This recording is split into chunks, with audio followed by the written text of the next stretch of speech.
Now available from National Geographic Home Video. It goes by many names: hurricane, cyclone, typhoon. These dangerous giants have claimed over 500,000 lives this century so far.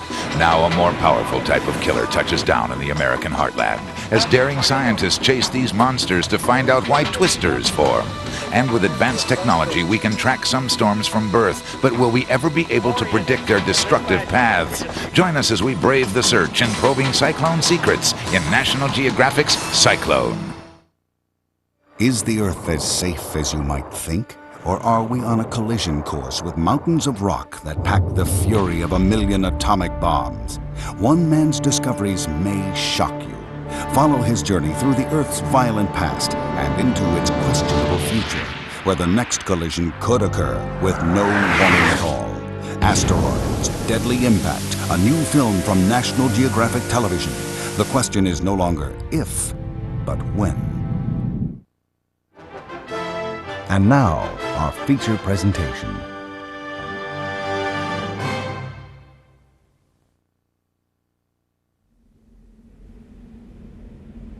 Our world is lit by two fires, one above and one below.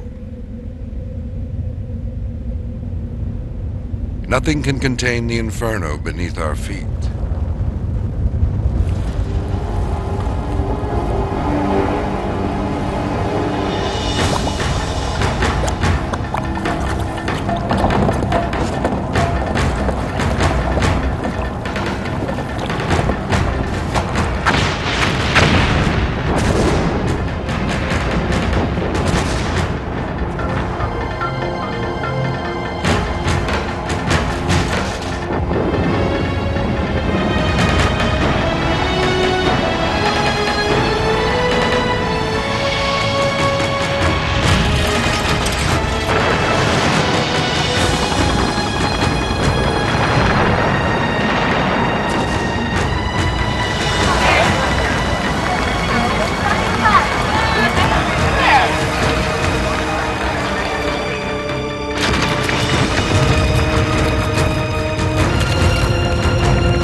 In the past 1,000 years, volcanoes have claimed more than 300,000 lives. No beauty more deadly than the fire within.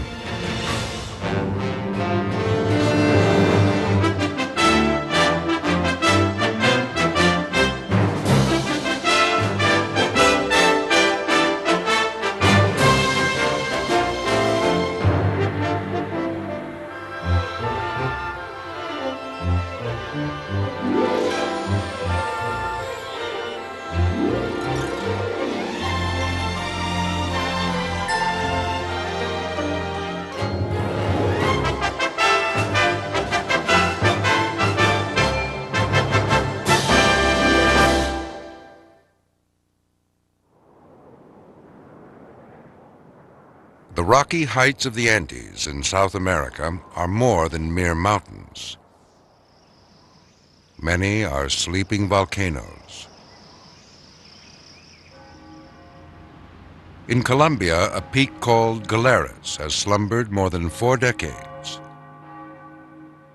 Then in 1988, soldiers stationed at its summit reported small earthquakes and the smell of sulfur.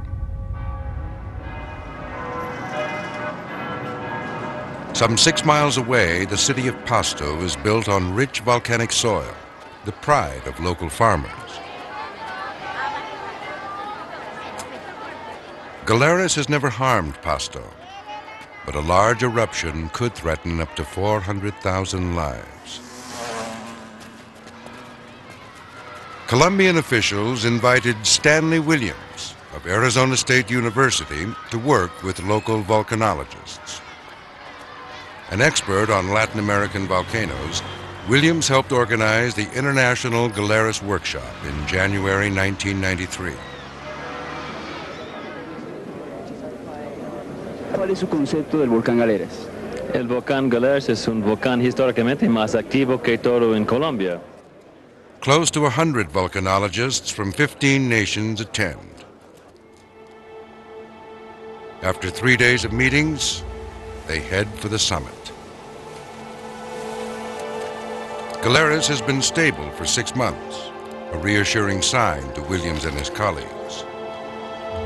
We were volcanologists with a lot of experience. We had been working for 5 years by that time on this volcano. We thought we understood Galeras. In fact, we thought Galeras was in a relatively calm time for an active volcano.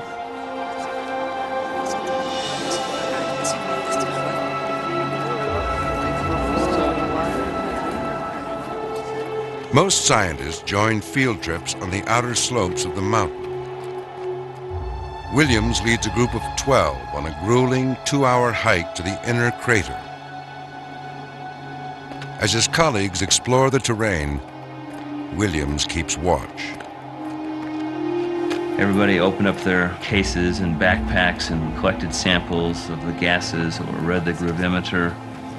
Jeff Brown, professor from England, is the expert of the world on how to use gravity in volcanoes. The 2 Colombian scientists with him were really happy that they had a chance to work with Jeff. Igor Manilov is a Russian who comes from a family of volcanologists. Igor was working that day with Nestor Garcia, and Nestor's a Colombian, very good friend. It was an exciting, positive field day. All of a sudden, with no warning, we began to hear a lot of noise. I looked down into the crater and at Igor and Nestor, and I yelled, "We better get out of here now."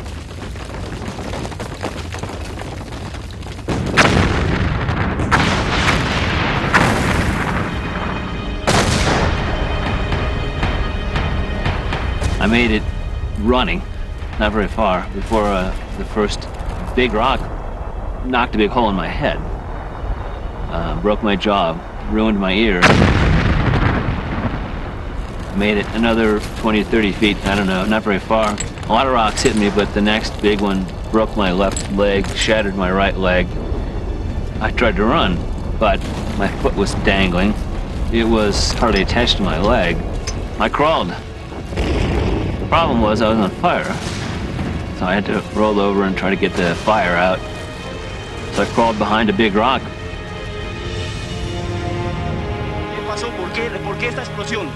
The eruption spares everyone on the outer slopes. But members of Williams' group appear at the summit with grim reports. At least 2 scientists are dead. The names of the missing are quickly tallied.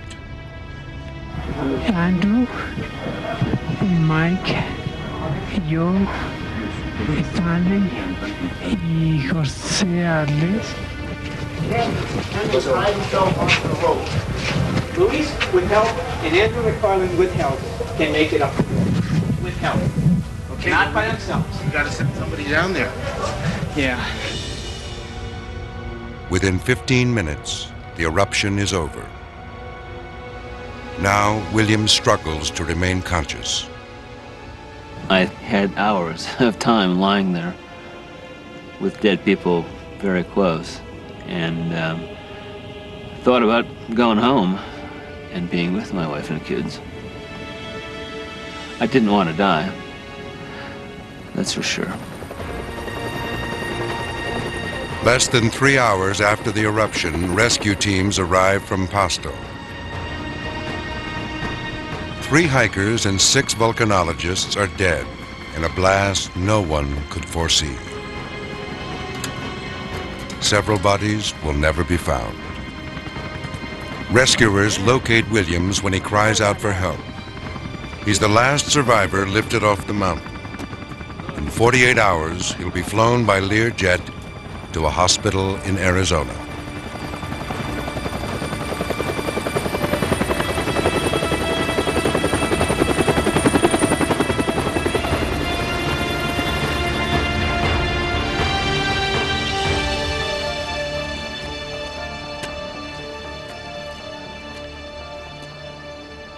16 surgeries saved a mangled leg and patched a hole in William's skull. Skin grafts hide burns. A hearing aid remedies a ruined ear. Only his determination survives intact.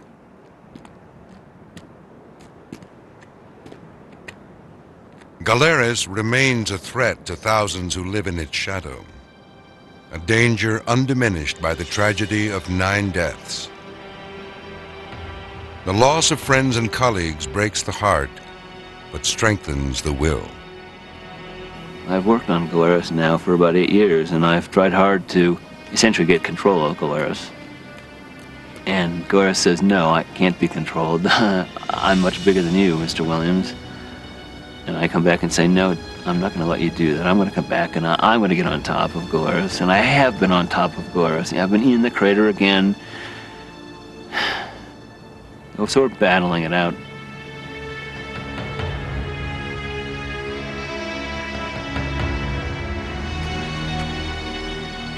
In the past 5 decades, nearly 30 scientists have died in eruptions.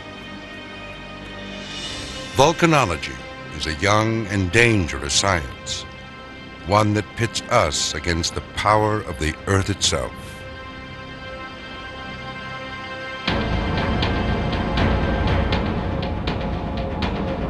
We live on a fiery planet. Nearly 2,000 miles beneath our feet, the Earth's inner core reaches temperatures of 12,000 degrees Fahrenheit. Molten rock, or magma, rises to the Earth's surface, a cold, rigid crust fractured into some 20 plates. When magma breaks through crust, it becomes lava and gives birth to volcanoes. Most blossom along the unstable boundaries where one plate dives beneath another, or 2 plates spread apart.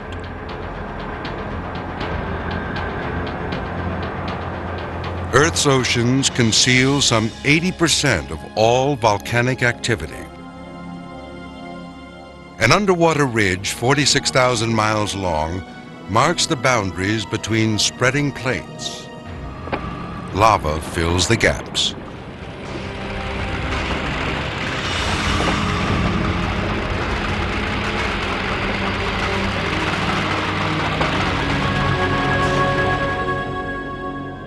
This deep-sea fire fuels hot springs. At more than 700 degrees Fahrenheit, water rich in sulfur supports an entire ecosystem in the total absence of sunlight. Some volcanoes rise from the deep.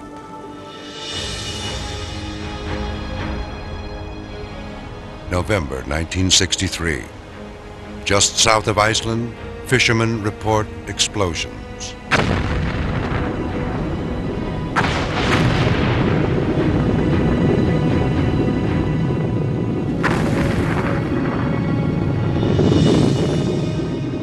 Within days, the windswept Isle of Surtsey is born.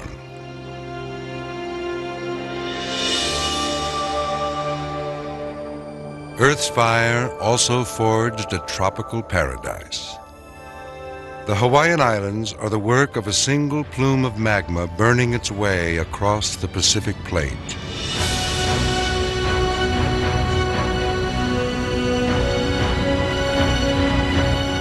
There may be no finer setting for the spectacle of the living Earth.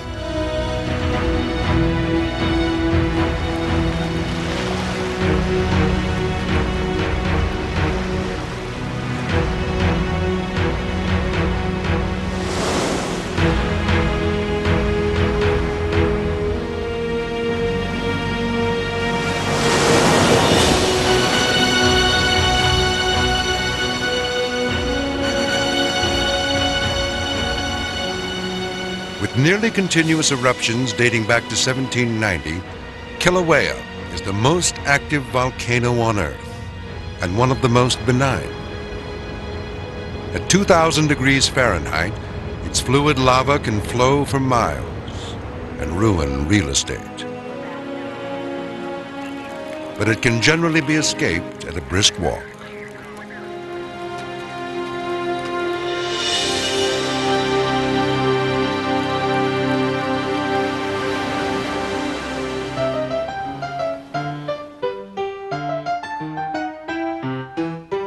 This congenial fire has been attracting tourists for over a century.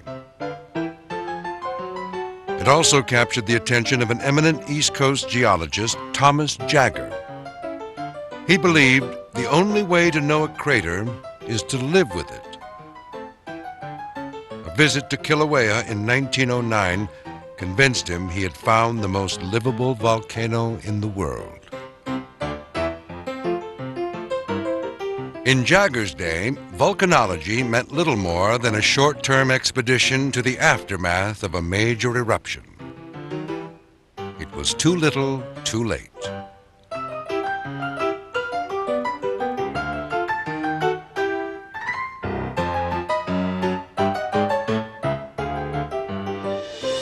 In 1912, Jagger founded what today is called the Hawaii Volcano Observatory. Serving 3 decades as director, he measured earthquakes, collected gases, and charted subtle changes in Kilauea's slopes. Eventually, he successfully predicted several eruptions. Many consider him a founding father of modern volcanology.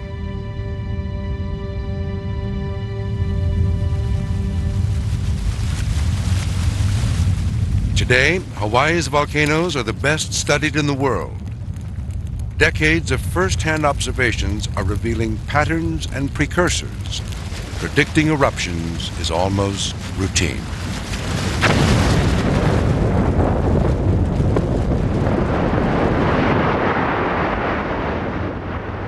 Each volcano is unique, with its own pulse, its own life cycle.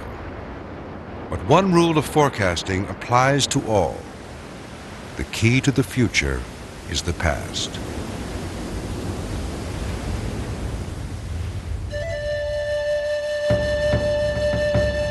Sakurajima, the island of fire in southern Japan. A nobleman commissioned these watercolors to commemorate an eruption in 1779. Written accounts of this volcano's fury date back to the 8th century. Sakurajima is home to some 7,000 people. Another 500,000 live just across the bay. This is life at the foot of an active volcano.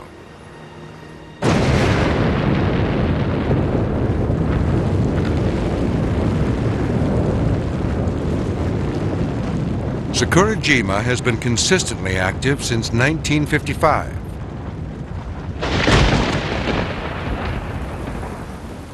It erupts up to 400 times a year and drops millions of tons of ash on its surroundings.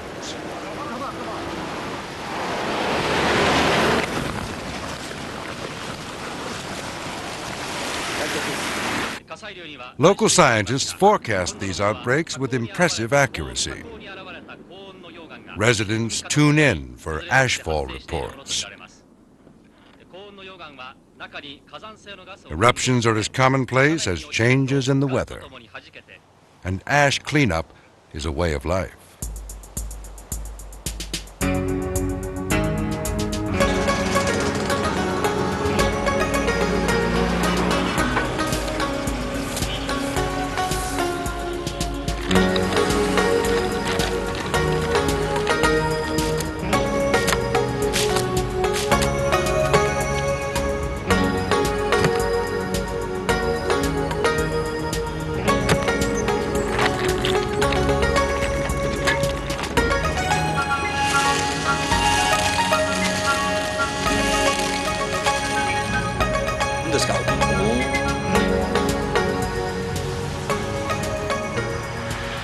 Soil enriched with ash yields prime produce, such as loquats. But each fruit requires individual protection from airborne assaults. as does every schoolchild on Sakurajima. Most ash collects on the volcano slopes, harmless, until it rains.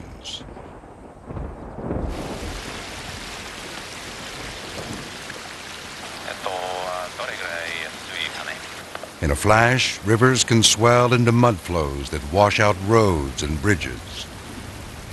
Safety channels equipped with sensors and surveillance cameras help contain the threat. Volcanic mud flows can travel up to 40 miles an hour and sweep up boulders the size of cars.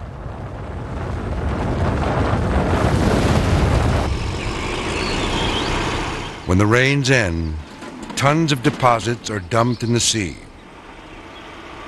It's a model system, but at any moment, Sakurajima could break all the rules. 1914, lava buries 6 villages. More than half the islanders lose their homes. 23 drown trying to swim to the mainland.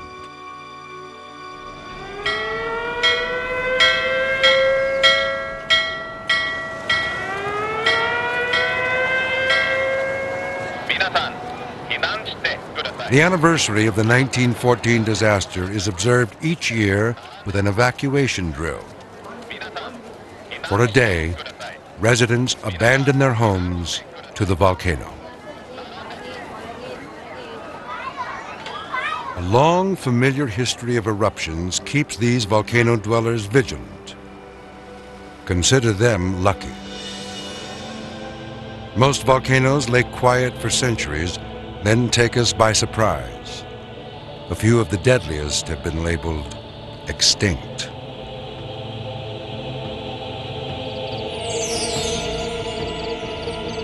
Some 35 centuries ago, a Mediterranean island sparkles with art and science. Then suddenly, Santorini blows itself apart.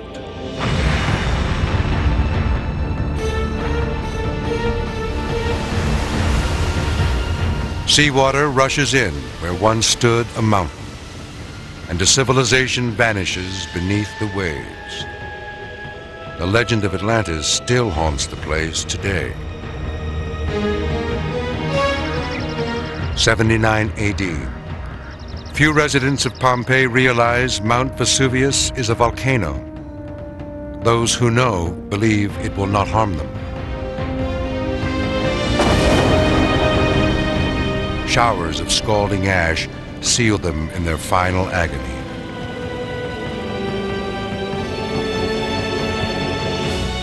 (1850), Mount Tambora, Indonesia.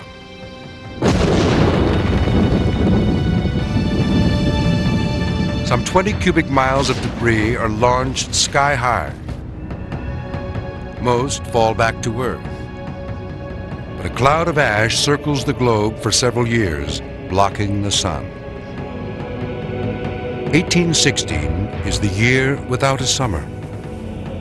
In Europe and New England, snow falls in July. Crops fail, and 80,000 starve. It's the most powerful eruption in the last 10,000 years. By contrast, the 1980 explosion of Mount St. Helens was almost 80 times smaller, yet it packed the punch of 500 atomic bombs.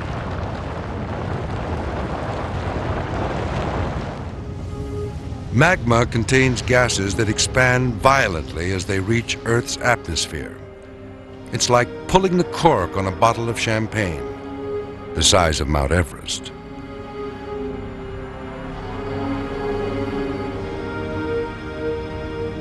A volcano need not explode to be deadly. Lava too thick to flow can ooze up slowly and form a teetering heap of hot rock.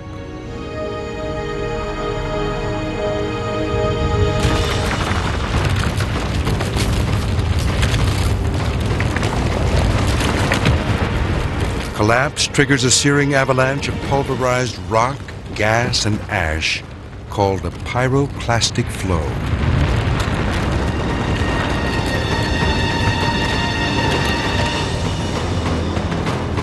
2,000 degrees Fahrenheit and more than 100 miles an hour, it consumes nearly everything.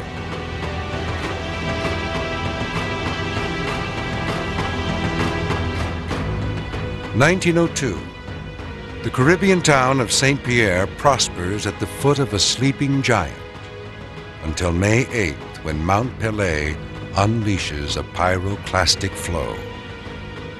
In 2 minutes, 30,000 people are incinerated. One survives.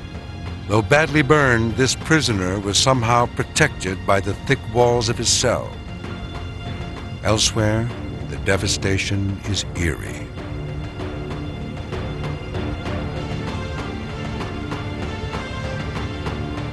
Pyroclastic flows are virtually unpredictable and relatively rare. Many volcanologists have seen them only in photographs.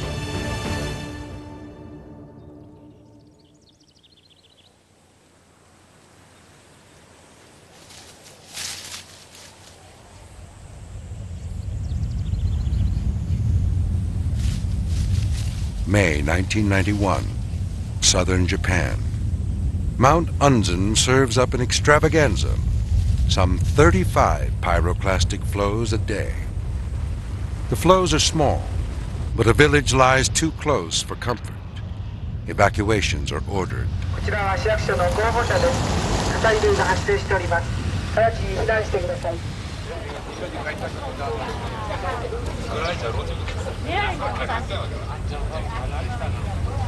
From a safe distance, villagers find the spectacle irresistible.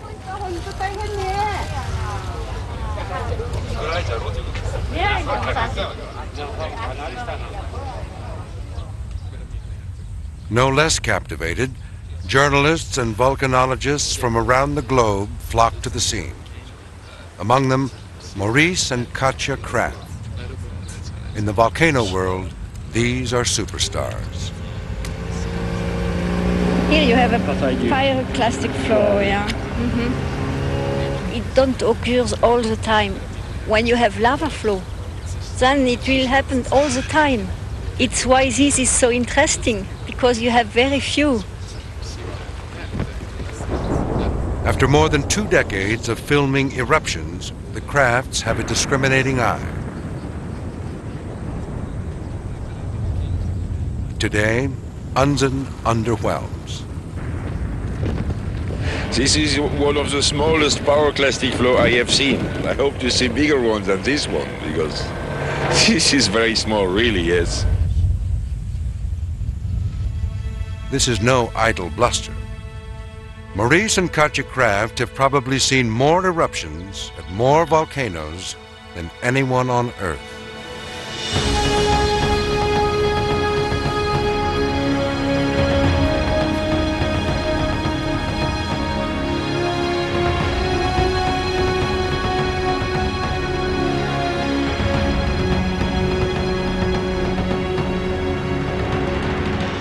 The Krafts hail from France, but home is wherever the earth breathes fire. For me, an active volcano, especially volcanoes that are known very well, those are like friends. There is a sort of dialogue between the volcano and me. I don't know exactly why.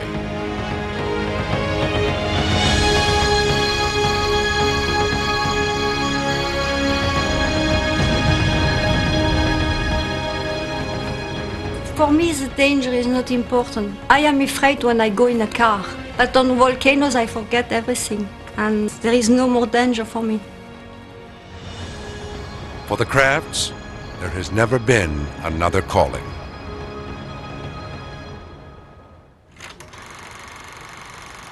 I fell in love with volcanoes when I was 7 years old. I saw my first volcano with my father, Stromboli in Italy.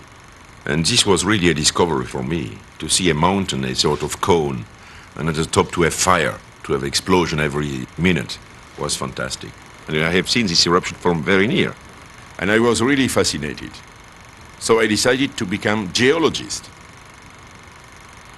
I fell in love without seeing active volcanoes. I have seen films and photos and was interested in geology. And so I decided to be volcanologist. And only 2 years later, I asked my parents to go to Italy to see really the volcano. And I was also impressed when I see for the first time what I wish to do.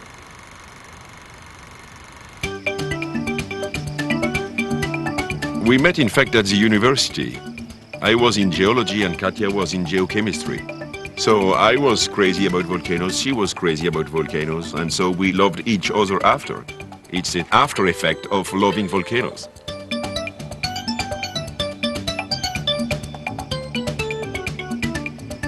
When we went to Volcano in Italy, we were a group of friends. We were students at this time in geology, in geochemistry and so on. So we stayed at the foot of the volcano. When we were making a lot of research, but with a very low amount of money. And I remember that we don't had so much clothes at this time, but those gases are so acid that our clothes were completely burned with a lot of holes in it because of the gases. So after 2 or 3 days, we were looking really like beggars.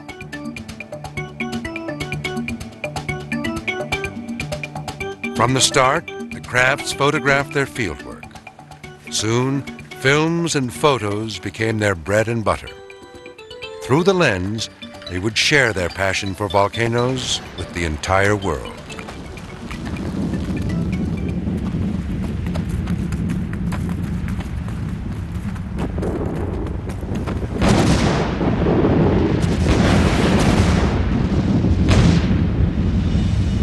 Iceland, 1973. The Isle of Heimaey was abandoned in a single night. On this empty stage, the Crafts stood spellbound. My work is different from other volcanologists because when I see an eruption, sometimes it's so nice that I just drop my instruments and look.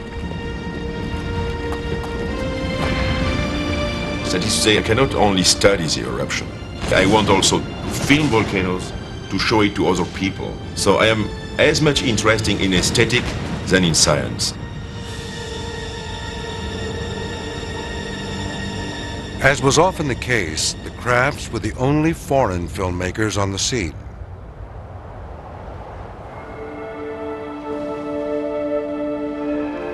Katja and Maurice had no children, no academic appointments, nothing to tie them down. One year, they circled the globe 8 times. Tanzania, 1988. They shot the first footage of lava flows at a unique volcano called Longai. I think really to see Longai from near is something that is outside the Earth. I have never seen such an unusual volcano than this one. And what is very peculiar for this volcano is that those lava are black. It's not mud, it's lava.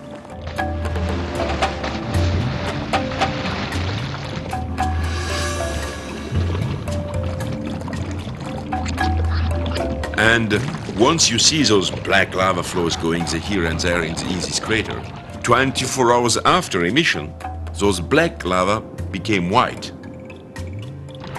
We were very surprised by the fluidity of this lava and with this low temperature because it's only 500 degrees Celsius. And to take the samples, the fluid lava with a spoon.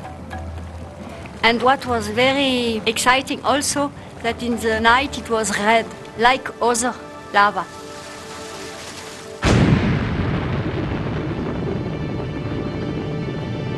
The Crafts never denied the dark side of volcanoes. The face of human suffering, the numbing devastation. For UNESCO, they began producing safety films on volcanic hazards, shown around the world.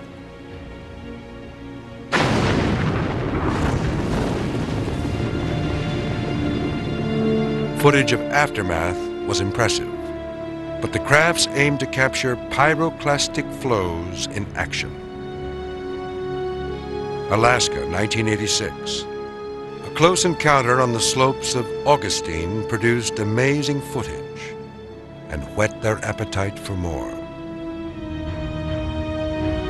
We have seen so much big eruptions that now we want to see bigger and bigger and bigger, and these don't happen so often. So sometimes we have to wait 1 year or even 2 years to see something really enormous.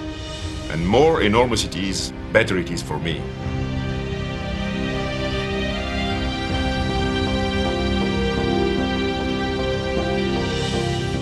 The quest leads them to Mount Unzen in 1991. They set up camp inside the evacuation zone, indifferent to the possible danger. I am never afraid, because I have seen so much eruptions in 23 years that even if I die tomorrow, I don't care. On June 3rd, Maurice, Katya, and a bevy of journalists moved to a valley about 2 miles from the summit. It's a fatal miscalculation.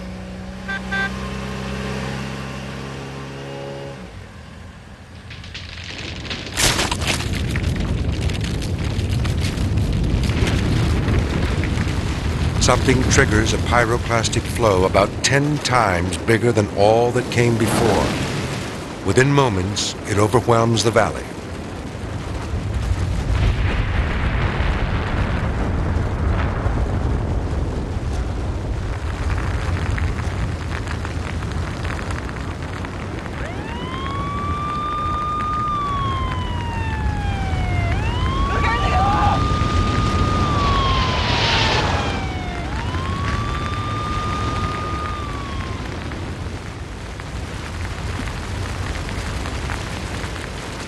By the time a TV camera in the village records this scene, Maurice, Katya, and 41 others are dead.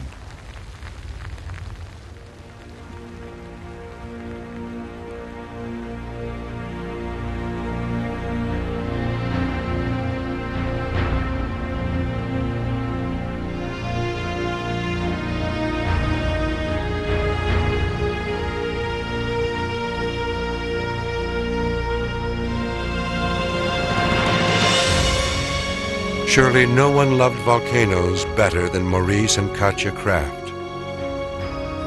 Every time we marvel at their films, we are seeing the world through their eyes. And for a moment, it's as though they are with us again.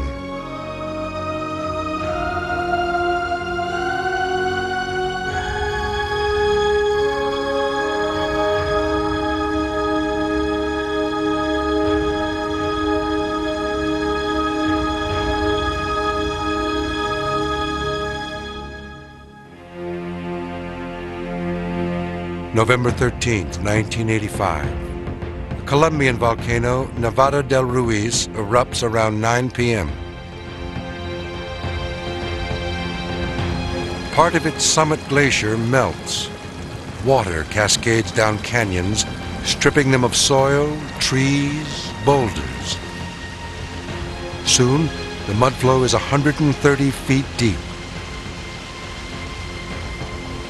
Just before midnight, nearly 30 miles from the volcano, it engulfs a city called Armero. 23,000 people are buried alive.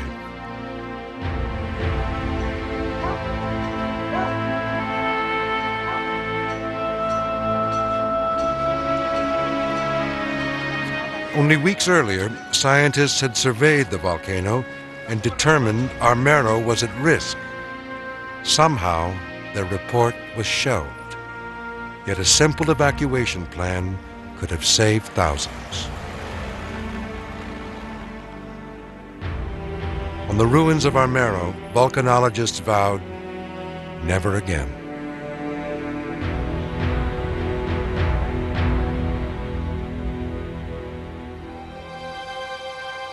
One year later, the U.S. Geological Survey helped create a unique program.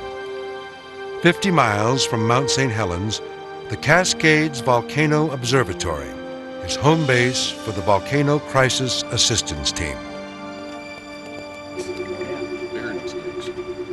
With a cache of portable monitoring equipment, the 5-man team can mobilize at a moment's notice. Stomp your feet here. Another event coming in. Hey guys, I just got a request from... A mission begins when a foreign nation asks for help in assessing a volcanic threat. Andy Lockhart has 10 years' experience in rapid response. If there is a typical mission, it would consist of getting the call on Friday afternoon, going to the books, finding out if it's a volcano that we don't know much about. If it's a full-blown response, we'd take an entire observatory. We'd take all of the sensors, all of the computers, and that takes some putting together. Lockhart and his teammates have seen action at more than 15 volcanoes in 13 countries. Their most memorable mission took them to the Philippines.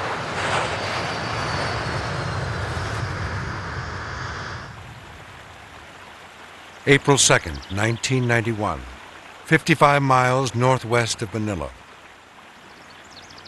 Plumes of steam are spotted at the summit of Mount Pinatubo by tribesmen who have lived on its slopes for generations. They've never seen anything like this.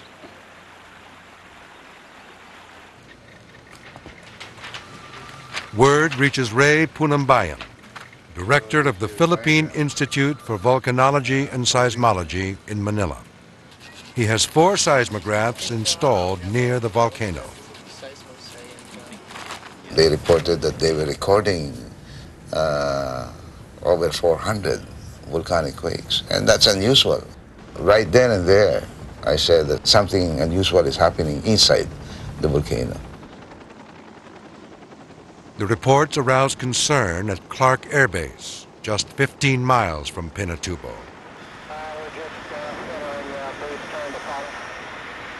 At the request of the U.S. Air Force and the government of the Philippines, a team from the U.S. Geological Survey arrives at Clark on April 23rd. They begin briefing a crisis action team directed by Colonel Richard Anderegg. I think I was like most people. I didn't know a lot about volcanoes until the United States Geological Survey team came here. It was a total educational process for me. I had, when I thought of a volcano, I thought of a volcano like in Hawaii where the lava flows out at a nice leisurely pace and people take pictures of it, and it's a very pretty thing to watch. A joint U.S.-Philippine science team sees a different picture from the air. Pinatubo has no written history of eruptions, but it's surrounded by huge deposits of ancient pyroclastic flows. Okay, I'll start climbing up. Lockhart and his teammates see the threat in a whole new light. I think it's just ash, Andy. That's coming up out of the ground. We've got a serious problem. For 2 weeks, they install a monitoring network on ridges around the volcano. Lockhart outfits each station with a radio transmitter that sends data to a makeshift observatory on Clark.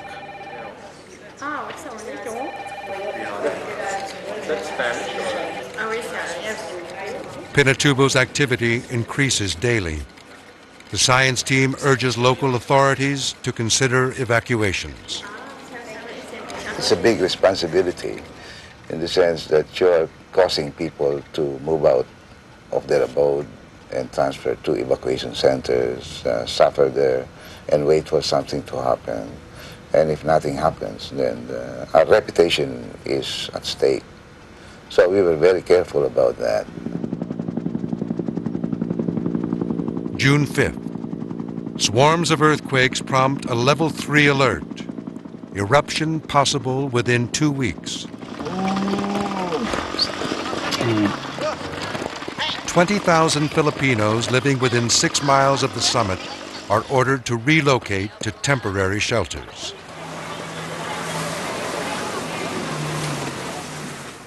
But the Air Force stays put. Scientists brief the senior officer at Clark, General William Studer. They admit there is a chance the volcano may not erupt at all.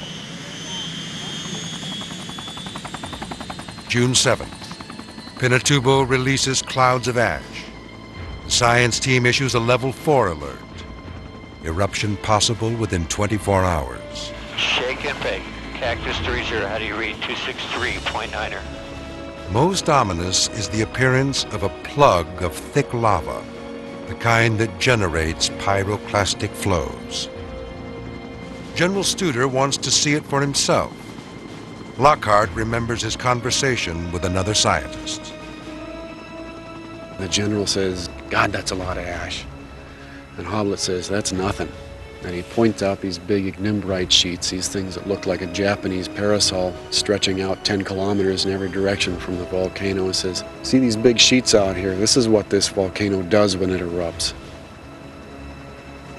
And we wheel around in a helicopter and he says, "There's your base down there." And you can see it very obviously at the leading edge of one of these sheets that came down that valley. And so we headed back to the base, and the general says to Jeff Grime, he says, "Do it tomorrow." With those words, Studer orders the evacuation of Clark. On June 10th, some 14,000 Americans leave for a Navy facility 25 miles away. A small security force and the science team stay behind.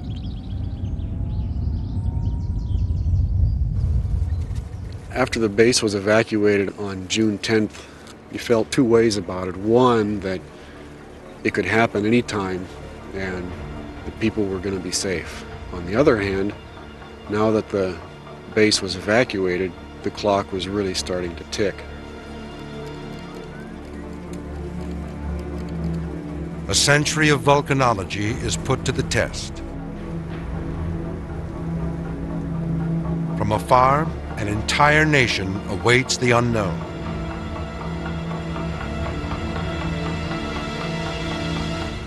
June 12th, 8:51 a.m. The wait is over.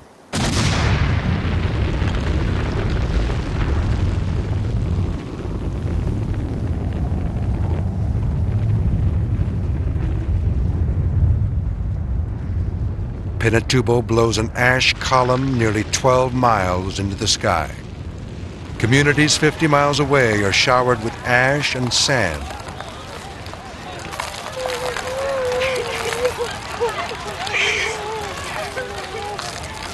Eruptions continue for 2 days. The evacuation radius is enlarged. More than 80,000 people leave their homes.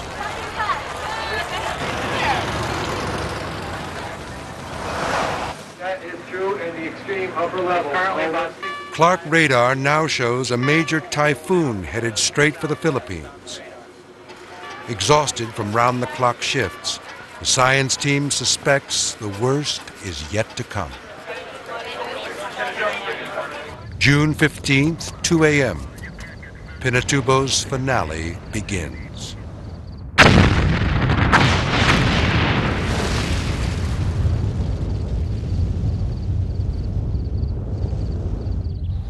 At dawn, pyroclastic flows stream down the volcano's flanks. There's concern its entire summit may be collapsing.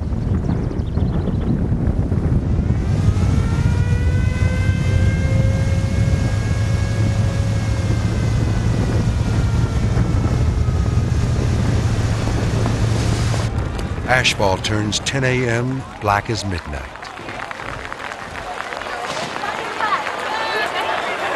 When the typhoon comes ashore, rain and ash mix like wet concrete.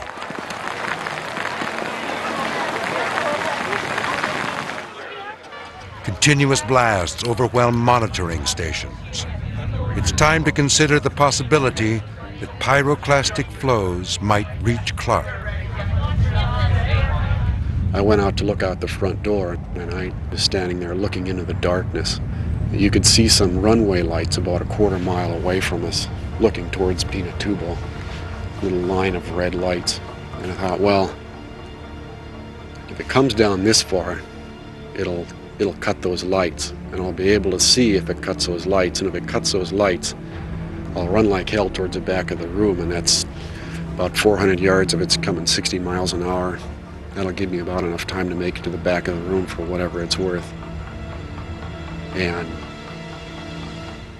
That was the most terrified I think I've ever been, standing there looking at those lights, listening to that eruption.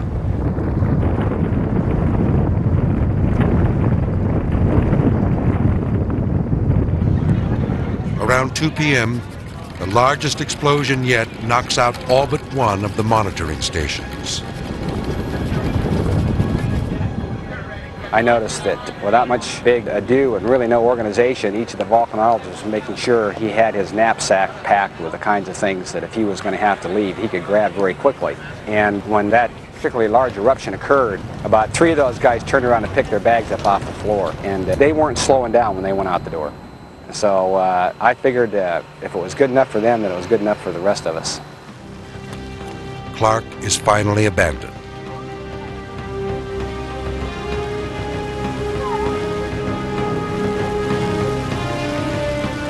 Around midnight, the eruption is over. By morning, people return to towns crushed by ash. Collapsed buildings claim 300 lives. But tens of thousands are saved in the largest evacuation ever staged as a result of eruption forecasts. For volcanology, it's an unprecedented success. Still, Pinatubo's summit is gone in the largest eruption on Earth in half a century.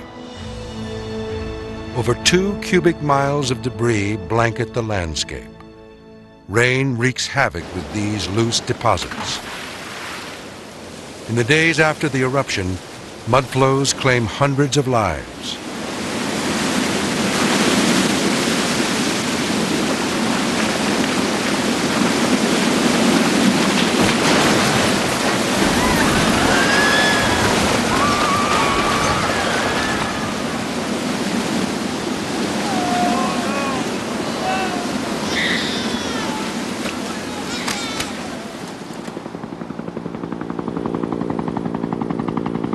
With each typhoon season, mudflows claim more homes and more lives. Some 2 million people have been affected.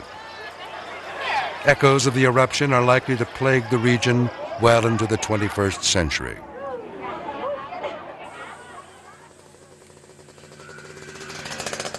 Today, Pinatubo sleeps again.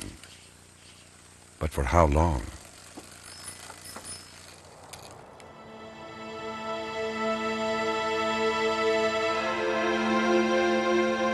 The Earth harbors some 1,500 potentially dangerous volcanoes. More than 500 million people live within their reach.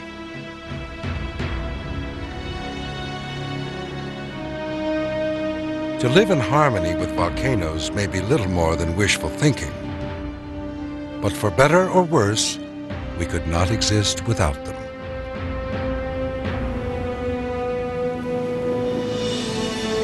If not for the fire within, the Earth would be a barren sphere, worn smooth as a blue marble.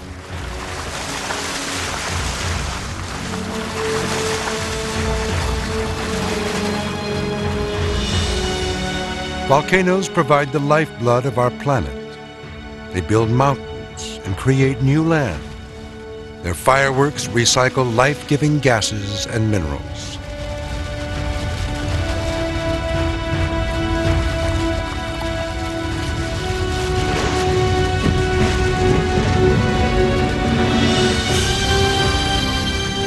Most atoms in our bodies were once inside the Earth. Volcanoes brought these atoms to the surface. No matter where we live, we have all been touched by fire.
We hope you have enjoyed this presentation from the National Geographic Video Library.